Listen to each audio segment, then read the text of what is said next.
আপোনালোক সকলোকে মই সুজিত কুমাৰ নাথে আৰু এটা নতুন ভিডিঅ'ত স্বাগতম জনালো। আজি মই আপোনালোকক জনাবলৈ গৈ আছো আমাৰ যেটো সি সেটৰ সাৰ্থক বেটছ আছে তাত আমাৰ অলৰেডি আজিৰ পৰা ক্লাছ আৰম্ভ হ'বলৈ গৈ আছে।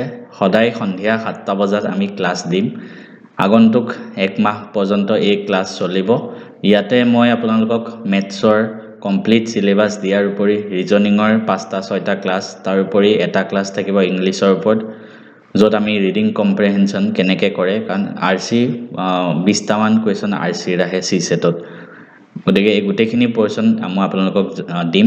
তাৰ উপৰি শেষৰ ফালে মই আপোনালোকক প্ৰভাইড কৰিম 4টা বা 5টা ইউপিএসসি সি সেটৰ PYQ সিৰিজ। তো মই এটা ক্লাছৰ শিডিউলটো আপোনালোকক দি দিছো। অলৰেডি বহুতে ক্লাছত জয়েন হ'ল, তেওঁলোকে অলৰেডি শিডিউলটো পাই গৈছে আৰু যিসকলে জয়েন হ'ম বুলি ভাবি আছে তেওঁলোকৰ জ্ঞাতাৰ্থে মই এই শিডিউলটো জনাই দিছো। 7 এপ্ৰিল আজিৰ পৰা প্ৰথম আমি স্পীড আৰু শৰ্টকাট মেথছ কৰিম। কিছুমান মেথছ আপুনি শৰ্টকাটত কৰিব লাগে, মুখত কৰিব লাগে। তো নৰ্মেল মেথড দি যদি কৰি থাকে নহব কাৰণ মেথছ ক্লাছ 10 লৈকে সবেই পঢ়িছে আৰু অলমোস্ট মানে বেসিক মেথছ খিনি সবেই জানে, প্লাস মাইনাস সবেই জানে। তো আপোনাক যদি বেংকিংৰ পেপাৰখন বা সি সেটৰ পেপাৰখন আপোনাক দি দিয়ে আৰু গোটেই দিনটোৰ ভিতৰত কৰিব দিয়ে তেতিয়া হয়তো বহুতে কৰি ল'ব পাৰিব, কিন্তু পৰীক্ষাত সময় দিয়ে 1 ঘণ্টা বা 1.5 ঘণ্টা বা 2 ঘণ্টা, কিন্তু সেইখিনি সময়ত কৰিবৰ কাৰণে কিছুমান টেকনিক লাগে। তো সেইটো কাৰণে আমি ফাৰ্স্ট ক্লাছ হেতুৰ পৰা আৰম্ভ কৰিম। বেসিক কিছুমান শৰ্টকাট মেথড 1 ঘণ্টা মানৰ লেকচাৰত আমি গোটেইখিনি শিকি ল'ম। তাৰ পিছদিনা আমি বেসিক মেথছ পঢ়িম। তাৰ পিছত 9 তাৰিখে আমি পঢ়িম পাৰ্চেন্টেজ, 10 তাৰিখে পঢ়িম এৰিথমেটিক প্ৰগ্ৰেছন, 11 তাৰিখে পঢ়িম টাইম এণ্ড ৱৰ্ক। এনেকুৱা টাইম এণ্ড ৱৰ্কৰ পৰা বহুত কেইটা কোৱেশ্চন আহিছে সি সেটত। 12 তাৰিখে এপ্ৰিলৰ পঢ়িম আমি কোঅৰ্ডিনেট জ্যামিতি, তাৰ পৰাও এটা প্ৰশ্ন আহিছিলে। 13 তাৰিখে পঢ়িম বোট এণ্ড ষ্ট্ৰীম, ইয়াৰ পৰা দুটা কোৱেশ্চন আহিছে দুইবাৰ। তাৰপিছত বিহু ভেকেশ্যন থাকিব 14 আৰু 15, সেই দুদিন ক্লাছ নহয়। 16ৰ পৰা আকৌ ষ্টাৰ্ট হ'ব।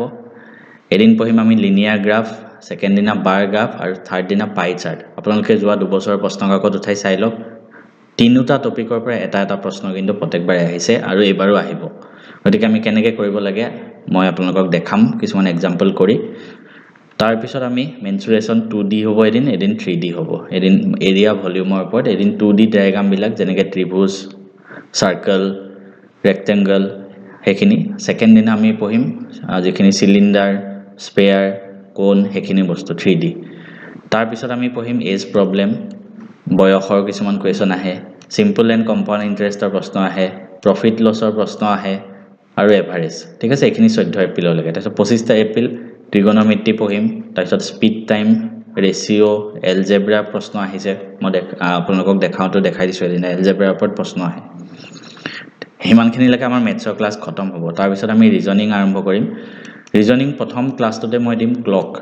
আপুনি যদি প্ৰিভিয়াছ ইয়াৰ এপিএসসি সি সেটৰ 2 বছৰৰ প্ৰশ্ন কাকত উঠাই চাই ক্লকৰ কুৱেশ্চন 2 বছৰ মিলাই মুঠ 6-7টা মান আহিছে। গতিকে গোটেই টপিকটো বহুত ইম্পৰ্টেণ্ট হয়। তাৰপিছত মই আলফা নিউমাৰিক সিৰিজ দিম। তাৰ পৰাও বহুত ৰিজনিঙৰ কুৱেশ্চন আহিছে, এলফাবেট কোডিঙৰ আহিছে, নাম্বাৰ সিৰিজৰ আহিছে, ডাইৰেকশ্যন পাজলৰো আহে। ডাইৰেকশ্যন পাজল মানে মানুহ এজন এইটো সাইডে ইষ্টৰ ফালে গৈ আছে তাৰপিছত ৱেষ্টৰ ফালে গ'ল, তেনেকুৱা টাইপ। তাৰপিছত মিক্সড পাজল কিছুমান আহে, তেনেকুৱা 2টা ক্লাছ থাকিব, মে 4 আৰু 5। লাষ্টত মে 6 তাৰিখে আমি ৰেংকিং পাজল এটা কৰিম আৰু একে লাষ্টৰ দিনা আমাৰ ক্লাছত কৰিম হাউ টু ডু ৰিডিং কম্প্ৰিহেনশন। এই ক্লাছ কেইটা ৰেকৰ্ডেড ফৰ্মত থাকিব। 7টা বজাত প্ৰত্যেক দিনা উপলব্ধ হ'ব শিডিউল মতে। আৰু এই 7টা বজাত উপলব্ধ হোৱাৰ উপৰিও ৰেকৰ্ডেড দিয়াৰ উপৰি মাজে মাজে মই আপোনালোকৰ সেই কোৰ্সটো লাইভ আহিম। সেই কোৰ্সটোত স্পেচিয়েলি যিসকল ষ্টুডেণ্ট থাকিব তেওঁলোকৰ লগত তেওঁলোকৰ ডাউটবোৰ মই ক্লিয়াৰ কৰিম। সকলোৰে ডাউট থাকে, ৰেকৰ্ডেড ক্লাছ থাকিলেও সেইখিনি ক্লিয়াৰ কৰা হ'ব। ইয়াৰ উপৰি ইম্পৰ্টেণ্ট নোট কৰি ল'ব পাৰে। এটা হ'ল আমি চেপ্টাৰ ৱাইজ মক টেষ্ট দিম। মক টেষ্ট মানে ইন দ্য সেন্স PDF নহয়, ঠিক আছে। PDFটো সবেই দিব পাৰে।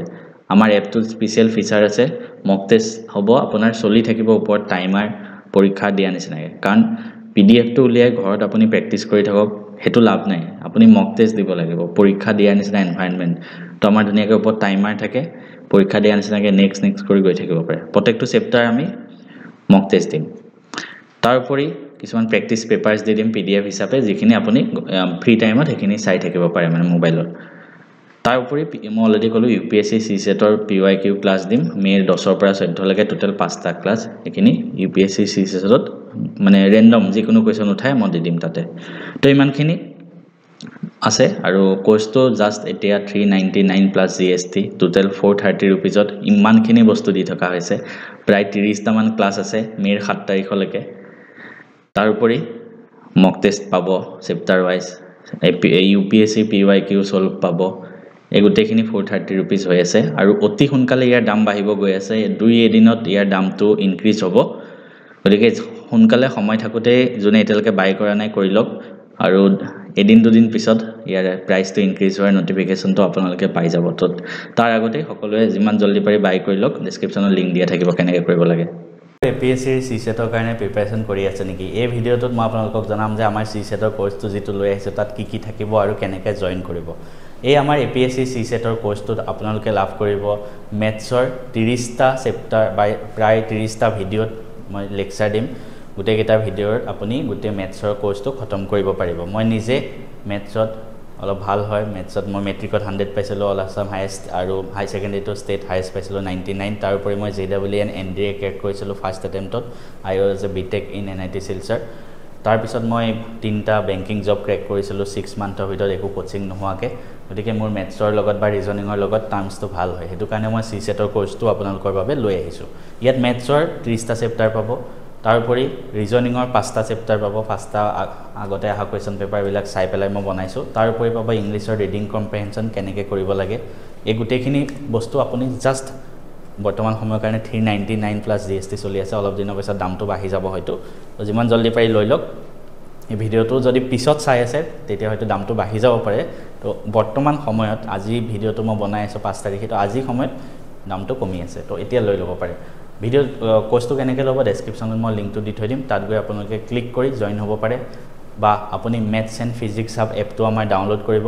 এই এপটোতে পাব গুটেখিনি মেথছ এণ্ড ফিজিক্স হাব এপত গৈ আপুনি কোৰ্সটো পাব ইয়াৰ উপৰি এই কোৰ্সটোত মই মক টেষ্ট দিম এই মক টেষ্ট আপোনালোকে চেপ্টাৰ ওয়াইজ পাব মানে PDF নহয় হা এক্সামত যেনেকৈ কৰিব লাগে টাইমাৰ চলি থাকিব ধুনীয়াকৈ এক্সাম এনভাইৰনমেন্ট লগাই তাত আপুনি ক্লিক কৰি গৈ থাকিব প্ৰত্যেকটো চেপ্টাৰ খতম হ'ব আমি মক টেষ্ট দিম গুটেখিনি আপুনি পাই যাব তাৰ উপৰি UPSCত আগতে আহা CSETত যিখিনি প্ৰশ্ন আছে হেখিনি মই আপোনালোকক সলভ কৰি দেখাম কেনেকৈ পৰীক্ষাত কম সময়ত কৰিব লাগে শৰ্টকাট কি এপ্লাই কৰিব লাগে গুটেখিনি বস্তু আপোনালোকে পাই যাব জয়েন কৰিবৰ কাৰণে মেথছ এণ্ড ফিজিক্স হাব এপত যাওক তাতে গৈ ফাৰ্ষ্টতে পাব what are you looking for এনেকৈ ৰেজিষ্টাৰ কৰিব যদি নাজানে ডেসক্ৰিপচনত লিংক দি থৈ দিম চাই ল'ব তাৰপিছত তাত ক্লিক কৰিলে APSCটোত ক্লিক কৰিব APSCত ক্লিক কৰি আপুনি CSETৰ কোৰ্সটো পাব তাত পে নাও কৰিব গুগল পে দি পে কৰিব পাৰে ফোন পে দি পেটিএম দি পে কৰিব পাৰে ডেবিট কাৰ্ড দি পে কৰিব পাৰে নেট বেংকিং দি কাৰোবাৰ যদি সমস্যা হয় কিবা মোক কমেন্ট কৰিব খালি এই কোৰ্সটো আপুনি লৈ লওক CSETৰ কাৰণে একো টেনচন ল'ব নালাগে